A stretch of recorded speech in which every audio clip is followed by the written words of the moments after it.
የእናቴን ቤት ለቅቄ ቤት ተከራይቼ ከወጣሁ ዛሬ ቀን አንተ አስጀምረኛልና አንተ አስጨርሰኝ። አሜን። አልጋዬን እያነጠፍኩ እግረ መንገዴን ላጤ ከሆንኩ በኋላ የገቡኝን ነገሮች ልንገራችሁ። ከዛሬዋ ቀን ጀምሮ የጧት ቀስቃሼ እናቴ ሳትሆን ችግሬ እንደሆነ ከቁርስ ብላ ከምሳ ብላ ወደ ቁርስ ስራ ምሳ ስራ እንድትሽጋገርኩኝ እኔን የሚጠብቁ ብዙ ችግሮች እንዳሉና ያን ለማድረግ ደግሞ ከሰው በላይ መስራት እንዳለብኝ ሁሌ ጧት ስነሳ ባዶ ቤትና ባዶ ድስት እንደሚጠብቀኝ ከዚህም ልረዳ የቻልኩት ነገር ላጤ የሚለው ቃል አጤ ወይንም ማጣት ከሚለው የአማርኛ መነሻ ቃል እንደመጣ ነው። እንግዲህ የተሰራ ከመብላት ወደ መስራት ያሸጋገረንን ፈጣሪያችንን እያመሰገንን ዳይዋን ቁርሳችንን እንቁላል እንሰራለን። ሽንኩርታችንን ጥደናል። እስከዛ ቲማቲማችንን እንከትፋለን።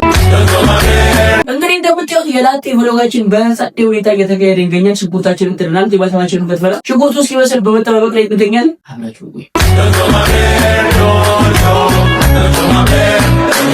ጨምረነዋል። ወንድ ላጤነት ይለምንም በቃ ደስ የሚል ጉዳይ እግዚአብሔር በስተመጨረሻም ዳይዋን ቁርስ ሰርቶ የመብላት ቻሌንጃችን አሳክተናል።